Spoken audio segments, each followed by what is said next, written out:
continuar, vou trabalhar com alguns, mas pelo menos mais uns dois exemplos relacionados a estilos, a gêneros, só relembrando, tá? Os três atos. Esses três atos foram basicamente eles estão na biblioteca da PUC tem esse livro que é o Manual do Roteiro do Sitfield, vou indicar para vocês. Basicamente foi o Sitfield que determinou isso ali numa estrutura de 120 páginas, por exemplo, tá? Que seria se você calcular, trabalhar naquela coisa que a gente conversou de um minuto equivale, uma página equivale a um minuto de filme, a gente está falando de um filme de 2 horas de duração. Tá? Logo, acho que já na próxima aula, na próxima semana, a gente já vai começar a trabalhar em cima do roteiro do curta-metragem que vocês vão fazer na minha disciplina e a gente vai trabalhar muito nessa perspectiva. Tá? Então a gente tem que pensar nessa coisa. Primeiro ato exposição de personagens, segundo ato a partir do conflito, desenvolvimento do roteiro, e terceiro ato, resolução do conflito e fim, clímax do filme. É a chamada estrutura ternária, tá? Que está em quase todos os manuais de roteiro que você tem acesso, e que são vários hoje, né? Vários bons manuais de roteiro.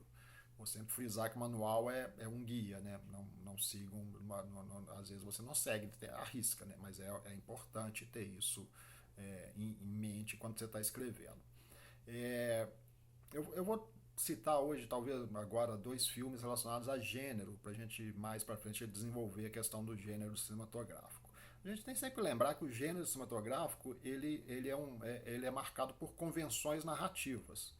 Então a gente conversou um pouco isso na sala também. Um filme de terror ou de suspense, ele tem as convenções clássicas do terror e do suspense. Até mesmo as viradas de roteiros costumam ser basicamente essas questões clássicas.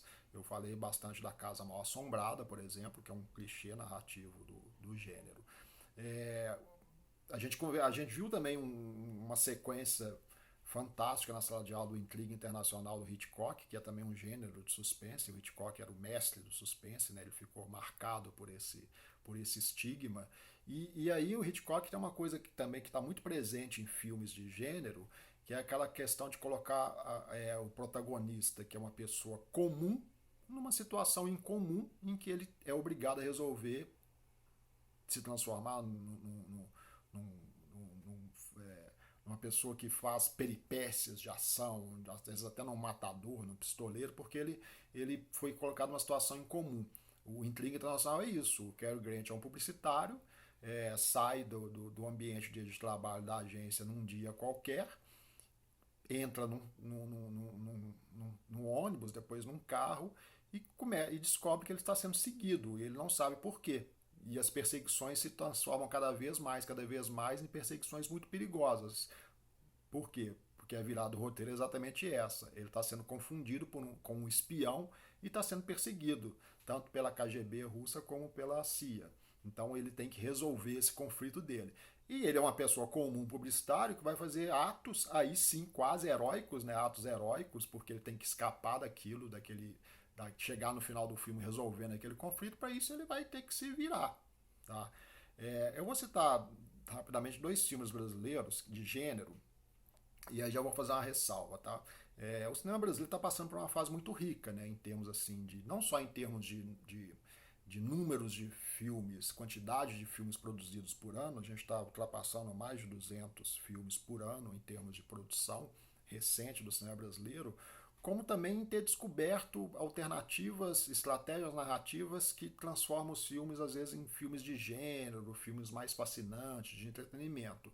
A gente continua muito forte na questão do cinema independente, autoral, social, político, que é importante, é uma característica do nosso cinema, mas a gente está partindo também para essa questão do filme de gênero.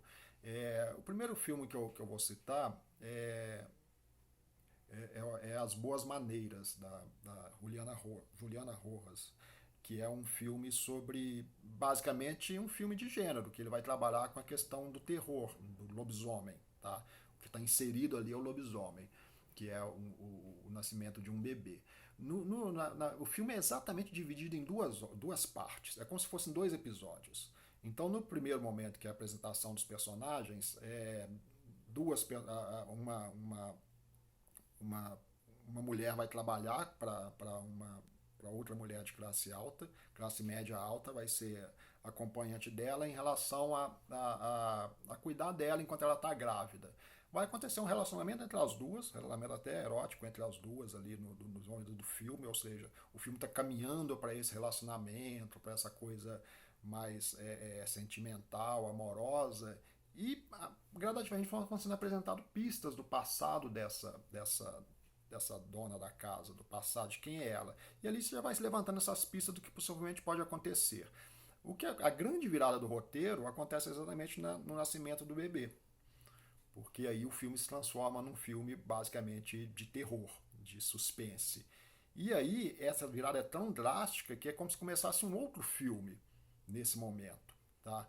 E aí são quase 2 horas de filme, é exatamente 1 hora e 2 horas. É como se fossem, na verdade, 2 episódios de série dentro de um filme de longa-metragem. Porque a partir do momento que nasce o bebê e uma das personagens tem que tomar uma decisão em relação a esse bebê, e essa decisão que ela toma muda o rumo da história completamente, o filme virou outro. Então essa protagonista que toma essa decisão, quando ela chegar no final do filme, ela também é outra pessoa, é outra personagem. Ela mudou completamente em função de um ato, de uma decisão que ela teve, e esse ato vai motivar vários conflitos e vários obstáculos na segunda parte do filme que ela tem que resolver em função da decisão que ela tomou. Tá? Então é um filme que apresenta uma grande virada de roteiro. O outro é o filme do O Animal Cordial, com o Murilo Benício, que acontece todo numa noite dentro de um restaurante, que é um filme de gênero também, um filme de ação, basicamente, suspense e ação, que começa, aquela coisa do personagem comum, tá? Da pessoa comum que eu estou colocando para vocês, que é muito presente nas histórias de gênero.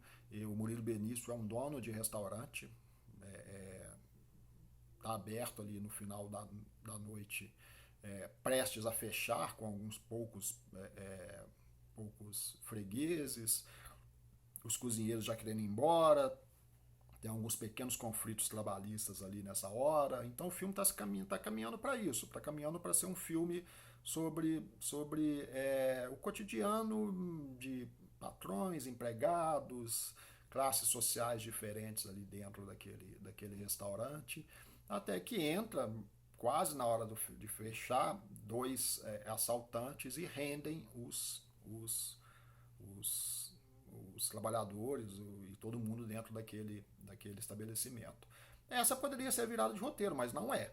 Né? É a chamada pequena virada de roteiro, porque a virada de roteiro verdadeira é quando o Murilo Benício toma as rédeas da situação. Ele consegue subverter ele consegue render os assaltantes, e a hora que ele faz isso, o filme se transforma completamente.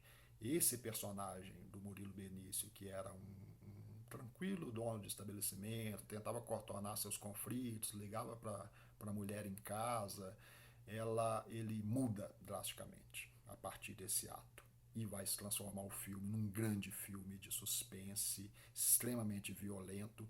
E o personagem do Murilo Benício é aquele personagem que você nunca esperava que ele fizesse isso. Tá? Mas aí também uma outra coisa que eu já vou adiantar, que é muito legal em cinema, são as chamadas pistas, né? Que os roteiristas dão para essas possíveis transformações. Antes do ato em si, da transformação em si, dessa virada do roteiro, tem uma cena do Murilo Benício em frente ao espelho. E ele ali ele conversa com ele mesmo, e ali nessa conversa, nesses gestos, nesse olhar dele, nas palavras que ele diz para ele próprio diante do espelho, você já percebe que esse personagem não é exatamente aquilo que você viu até agora. Aquilo é a aparência dele. Mas quem é esse personagem no interior? Ele vai se transformar no famoso Animal Cordial, que é o título do filme, e é exatamente isso que acontece. Ele se transforma em outra pessoa. E, evidentemente, quando termina o filme, você passa a conhecer esse personagem, ele não é mais o mesmo dono de bar que começou o filme. Então, nos dois casos, a gente está falando de gênero. E nos dois casos a gente está falando dessas coisas muito bem determinadas. Eu só quero que vocês pensem que esses filmes são geralmente mais atraentes, mais fascinantes, são filmes que feitos mais para prender o espectador, porque ele está acostumado com esses estilos narrativos e ele espera sempre que alguma coisa vai acontecer. Uma coisa que eu detesto hoje, assim, nessa era de internet, de, sabe, de resenha, é porque geralmente os resenhistas de sites, assim, quando eles fazem as resenhas do filme, eles já entregam a virada de roteiro. Eu acho isso absurdo. Né? Eu me lembro que lendo o Animal Cordial, isso já estava claro que o Murilo Benício ia fazer aquilo. Mas isso você entregou a virada de roteiro. Eu acho que você tem que ser mais inteligente a hora de falar dos filmes para que você não entregue segredos dos filmes. Você começa a assistir um filme, o personagem 1. Eu falo isso porque isso no cinema clássico não acontecia. O trailer, por exemplo, que era o tradicional do cinema clássico, era muito geral. O trailer, se vocês prestarem bem, ele é tão interessante que ele mistura elementos do filme, ele mistura elementos. Às vezes ele mostra até o final do filme, mas você nunca sabe que aquele é o final do filme. Porque o trailer é completamente desconectado do filme como um todo. Eles são fragmentos que são jogados na tela em ordens aleatórias, em momentos às vezes até decisivos do filme, mas que aquilo te prende de uma forma que você sente necessidade, porque você não sabe exatamente como que vai acontecer aquilo. Eu acho que o grande erro dos resenhistas hoje, de vários sites aí, né, até de jornal, é exatamente isso. Se pautar para resenhar o filme na chamada virada do roteiro. Então ele entrega para o espectador o que aconteceu. Então acho que isso é desnecessário. Enfim, eu gosto de fazer uma coisa que eu já falei em sala de aula para vocês. Entrar num cinema ou num streaming ou numa coisa qualquer e escolher um filme aleatoriamente que eu não li nada sobre ele. Você não lê nada sobre o filme. E aí você se surpreende. Aí essas revelações te surpreendem. Porque quando você lê muito antes do filme, você já sabe basicamente das chamadas viradas de roteiro. Vou só terminar assim, sem dar spoiler, né? Espero que todo mundo já tenha assistido o filme Parasita. Gente, que virada de roteiro que é aquela. Né? O filme começa, tudo tradicional, começa com um gênero, é uma pessoa da classe média ali sul-coreana, desempregados, vai ter pequenas viradas de roteiro quando eles vão conseguir o emprego deles e vão manipular aquela família, mas chega um determinado momento do filme que é, sem spoiler, né, que é quando se revela que existe alguma coisa a mais naquela casa que ninguém sabia, o filme se transforma completamente, é outro filme.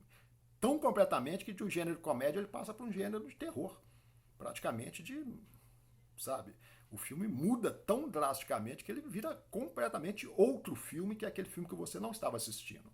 Não por acaso ele ganhou o Oscar de melhor roteiro, ganhou o Oscar de melhor filme. É um belíssimo filme, né? Um belíssimo filme em termos assim de realidade social, de colocar essas pessoas marginais, quem elas são, o confronto social entre classes distintas e o trabalho de construção de roteiro, sabe? São filmes assim que te prendem exatamente por isso, o trabalho de construção de roteiro. Vou terminar dizendo sempre para vocês, tá?